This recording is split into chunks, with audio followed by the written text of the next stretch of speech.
right, you want to go see Theory of a Dead Man. First band signed to Chad Kroger's imprint when Nickelback was coming up and they had some juice. I guess they still do, but flexing some of their capital in the music biz. And they signed Theory of a Dead Man. More guys from Canada. That was 20 years ago, and it was a good move. Theory of a Dead Man has made their own name since then. So they're doing a short Unplugged tour, and it'll bring them through the Akron Civic Theater on Sunday night, November the 3rd. If you want to go, Ticketmaster.com has all the details, or you can be caller 10 right now, and I'll get you this pair of tickets here. Last two of the week. Good luck. 216-578-1007 or 800-348-1007. If you can't beat them, join them. And if you can't join them, send a strongly worded letter asking why your application was rejected. Another helpful tip from the Alan Cox Show. On 100.7 WMMS.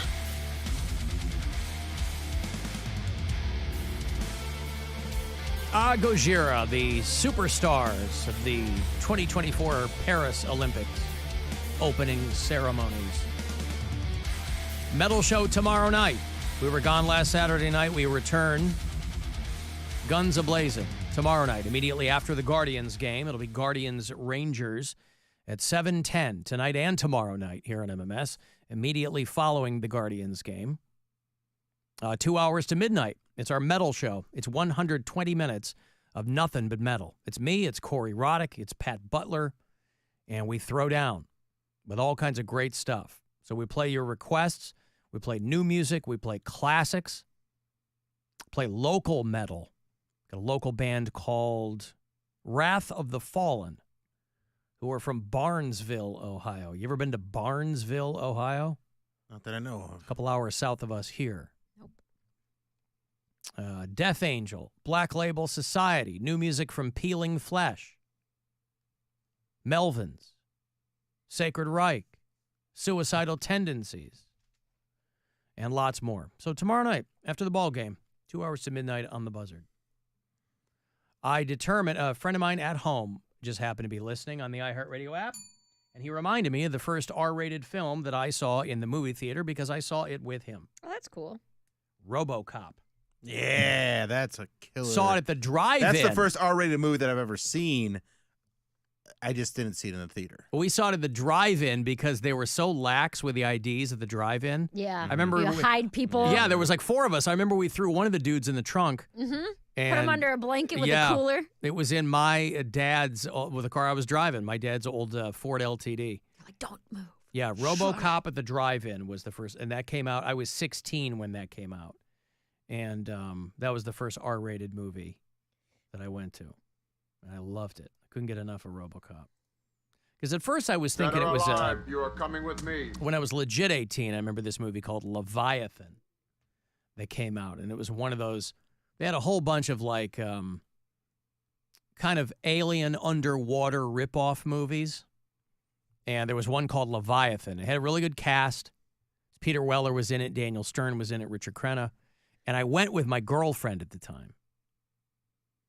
And this girl flipped out. Like 40 minutes into the movie when the first guy starts getting affected by this alien, right? The premise of this movie, I don't even know if this movie holds up, but it looked cool to me. I like that kind of movie. And it was still in my brain that, hey, we'll go to this movie. My girlfriend said, you can pick the movie. I picked Leviathan, which was probably a rookie mistake. Yes. But it wasn't a first date. Pick a rom-com.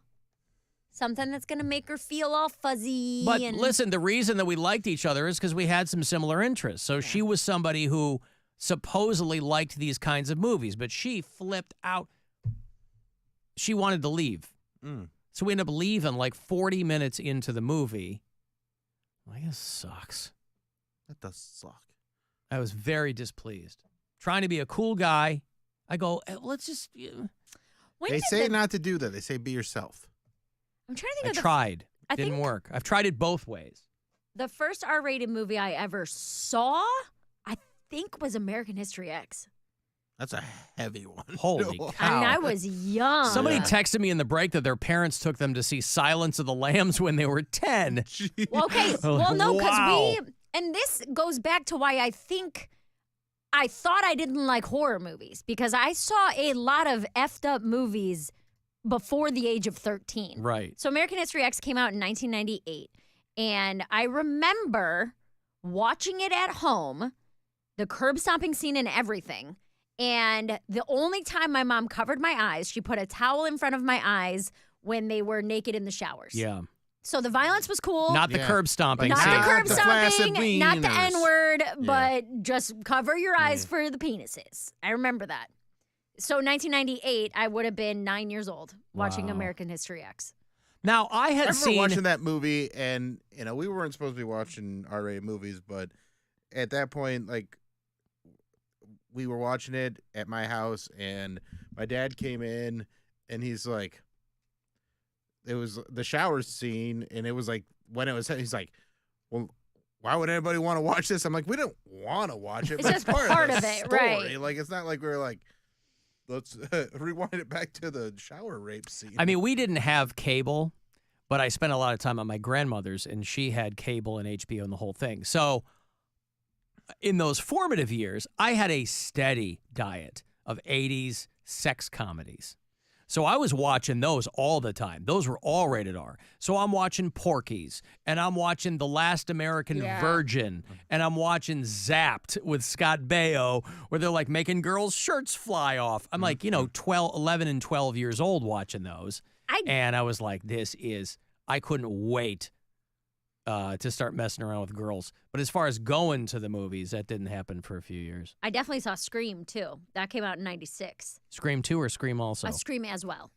And that was 96. So I don't know if I saw it the year it came out, but I was definitely young, and I saw Scream. And then we never had Silence of the Lambs, but we had a copy of Hannibal. Yeah. Is it called Hannibal? The second Ray one? Liotta, where he cuts his head open and eats his brain? Yes. Yeah. We owned that. Yeah. And I watched that several times. Yeah. I've probably seen that movie 15 times.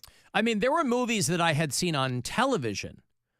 The Amityville Horror and The Omen and The Exorcist. My I God. was little, but those were, when they put them on television, I mean, these 2-hour movies were practically, 45 minutes long. They had to cut so much stuff out. So The Ring, The Ring came out in 1998. Yeah. The first Ring with Naomi That long Watts. ago? Yeah. no. Yeah. Maybe that's the first Asian ring. version. That's the Oh, that's Ringu. Japanese version. Is it? Yeah, because When did The Ring come out? like 2002 or Mid-aughts? 2003. 2002. Oh, 02. Yeah. Yeah, okay. So that I remember watching at my friend Auntie's house. We watched it in her But basement. that was. I don't think that was rated R. I think that was PG. PG-13. Either way, it was still scary. Yeah. Yeah. The Haunting, I watched that 1999. Candyman, I watched that 92. Oh, God. I've seen all of these movies, like House on Haunted Hill. That was a big one. 13 Ghosts, Stir of Echoes. I've seen all of these, and I was under A 12 child, years yeah. old. Yeah. I remember, like, we'd watch Tales from the Crypt. Oh, yeah. And, Yeah. like, I was 8, 9 Those years were also old. like silly scary. Yeah, they were fake. Yeah. You know. But the other stuff's real. No, I mean, but it's people. It's not a puppet Yeah. telling you. You know what I mean? Well, the puppet tells like sets it up, but then it goes into like a real story. Yeah. Like Creep Show. I've told this story before, but I saw Chucky at a sleepover. We watched Chucky. Child's Play. Yeah, Child's Play, the original one. And I might have been 6 or 7. And it was my friend Brittany's house. And I was terrified of Chucky. And I thought, for whatever reason, that he lived behind my toilet.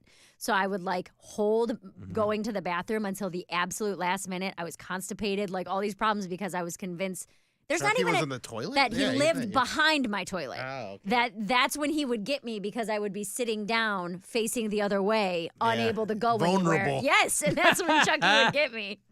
Chucky. Hey, Frightened. with Michael J. Fox. Frighteners Yes. a great movie. Great movie. I remember The Face in the Wall. Yeah. I've seen all these. Yeah, I was watching. My parents, for whatever reason, didn't care that I was watching a steady diet of horror films. I was watching Creep Show and all that stuff. They didn't care. Anaconda. Don't. Oh, None I was unless just talking. you got buns, hun. I was just talking to somebody about Urban Legend. Was it you guys? Probably. I When didn't. I I you didn't never see seen that. it where No. the serial killer kills people according to old urban legends? Right. Yeah, I remember Yeah. that one. Well, there was a good amount of late 90s had some great Late 90s, early 2000s. like teen horror movies. Starting Know What with You Did Last Scream, I Know What You Summer. Did Last Summer. I was done Urban by. Legend was a good one. I yeah. wasn't going to the movie theater to see those late '90s, early aughts movies anymore because they were all like teen horror movies. Jack Frost, where he makes him drink the antifreeze. Do you remember that? Yeah. Not the Michael Keaton Jack Frost. No, the Killer Snowman one. Yeah. Hey, Alex. Deep Blue Sea. Samuel L. Jackson gets eaten by a shark. Alex, what's up? Hey, what's up, Alan Cox? I just remember I met you at Circle K Okay. at Monday. Yeah. Just wanted to say what's up. It was a Saturday. Was it? I don't know what today. It's okay. What you guys were talking about, my dad, so he was like the same way. He would take us to movies that he would just don't know anything about. Or I don't know if this is rated R. My first movie was Kingpin, which I saw is Kingpin. hilarious. You know, My dad Kingpin was PG-13. PG-13, but it was definitely a very suggestive PG-13. Well, my dad let us watch it because it was a, quote, bowling movie. Yeah. And my dad was a bowler. It was a bowling movie. It was a bowling movie. Ernie McCracken. Yeah. yeah, that was my first drive-in. But actually, my first movie that he took us that was rated R was, oh my God, I'm trying to think of the name. What was it about? Who was in it? What's in the box? Oh, Seven. that's Seven, yeah. What's in Dude, the I was box? like 8 years old, and he took us, my and my sister, she's a lot older than us. She was like, "Go see this movie." I was flipping horrified. I was Yeah, like to be 8 years old. To be fair, I don't know that most people knew what was going to happen with Seven, but I don't know that I would have taken an 8-year-old either. So, but boys are different. Yeah. I mean, Yeah, but I mean, it's a great movie. Don't get me wrong. Yeah. I love Brad Pitt and everything, but still, I mean, I don't think. I have a 17-year-old daughter. Our first movie was definitely not Seven. That's for damn sure. I remember. Thank you, Alex. I remember Seven came out like the week after I had moved to Kalamazoo to work radio. 1995. Yeah. I started on the air there Labor Day of 95, and Seven came out a couple of weeks later. And I didn't know anybody. And there was this cute girl in the front office who was kind of giving me the eyes, and I asked her out. And she's like, yeah. And she's like, well, let's go to the movies or something, hang out. I said, okay, cool. And I go, what do you want to go see? And she goes, well, how about that movie Seven? And this girl was like really demure, not like current TikTok demure, but like really demure and soft-spoken. I was like, Jesus, she wants to go see Seven. And so I thought, oh, maybe she's got something, underneath the hood. Maybe she's got some secret freakiness she's trying to tell me about. And so we go to see Seven. And then afterwards we're talking, and she goes, oh, I already saw it. I just wanted to see it again. I was like, all right, well, it was pretty good. Yeah. But nothing came of the relationship. I saw Scary Movie before, not Seven, but Usual Suspects. I saw Scary Movie before I saw Usual Suspects. And so when I first You didn't get the references. No, but when I saw Usual Suspects, I figured it out because I had seen Scary Movie. Yeah. And I was like, oh my God, Dewey did it. And it's like Kevin Spacey's character is who that's based off of. But yeah. Hey, Allie. Yeah. Hi. Hi. What's up? Oh, the Children of the Corn. Yeah. Oh, yeah. The 1 year, my husband and I, we planted a whole bunch of corn, and I put a whole bunch of baby dolls in front of it with a sign that said, "The Children of the Corn are watching you." Children of the Corn. 84. 84, yeah. Malachi. He wants you too, Malachi. That was a good one. And then they redid it, and it stunk. There was like 100 of those. Yeah, they did sequels, but then they like rebooted the original one a few years ago. And I was like, what for? Yeah, okay. And Pet Cemetery. I always had nightmares of the little boy coming after me. Of course. What was the dog one? Gage gets hit by the truck, and Cujo, Stephen King Cujo. I saw Cujo. Yeah. All right, thank you, Allie. You're welcome. There you go. Dude, there's a lot of messed up movies for a friggin' 10-year-old to see. I feel like that's like the best time to watch. I mean, like they were just so much fun when you're that young. Because it's 'Cause terrifying. it's terrifying, yeah. But it's like, I remember Dark. That's it's how like if you can make it through it, you feel like you accomplished something. Yeah, that's now. when you learn Yeah. what scares you. And Well, what, were boys the same way? Where at a lot of girls' sleepovers, these are the movies we would watch because Yeah, it was a lot like of it, yeah. secretive. Their parents are leaving you alone in the basement, and you'd have on like whatever some Right. dumb movie, and then when it's like 11 o'clock. And we're all still up, and we hear the parents go to bed, and we'd like turn on Children of the something Corn. or scary, something. yeah. No, not that. Something scary. The Hey- first time you see full blown pornography before you're ready to, it is scary. I didn't see Yes. porn until I was in college. Oh, really? Yeah. When you see it when you're like, full-blown pornography, 10, yeah, Mary. No, I know what it is. Yeah. fully, and you're just like, oh, There was another movie that I was just too much. Let me give away this trip here. It's $1,000 and the trip, you and a friend, to Vegas for our iHeartRadio Music Festival this year. Airfare, hotel, tickets to the show, the whole bit, and $1,000. So good luck. Now your chance at $1,000 and a trip to our iHeartRadio Music Festival. Text the nationwide keyword Vegas to 200-200. You'll get a confirmation text and info. Standard data and message rates apply in this nationwide contest. That's Vegas to 200-200. WMMS. So, a movie that fully terrified me. I mean, like, to the point of Darkness Falls. Did Big you Top guys Pee-wee. watch that? Oh, that No. was better than it needed to be. So, it got terrible reviews. Yeah. Came out in 2003. And it was about the Tooth Fairy, and she came and killed all the kids, basically. Anytime you lost a tooth. I slept with the lights on for years after I saw that because I was in like 7th or 8th grade. Yeah, you're a little kid. When it came out, I mean, I'm not losing teeth anymore, but anytime I turned the lights off, I was so afraid that this person was going to come get me that I slept with the lights on, or at least with a nightlight for probably, I mean, as long as I could remember after that. Matilda Dixon. What? That's the Tooth Fairy's name. Yeah. Oh, was it the Tooth Fairy? Oh, I thought it was like a Freddy Krueger type situation where they were like, Well, oh, she was killing kids. That was, A spirit had taken on the form of the Tooth Fairy. They called her the Tooth Fairy because when the kids would lose a tooth, they would bring it to her, and she Right. would give them, like, in the open, she'd give them, like, $1 or a quarter, whatever it was. A vengeful spirit has taken the form of the Tooth Fairy to extract vengeance. They couldn't pick a different word. What was her name again? They lynched her 150 years earlier. Matilda Dixon.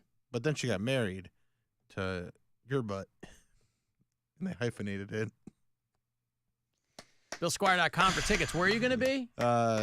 Who cares? Willoughby. I'm going to be in Willoughby again. I'm going to Foster's Theater, Spokane. Yeah, Spokane, Washington. Just BillSquire.com. 13 Ghosts. Let me take a break here.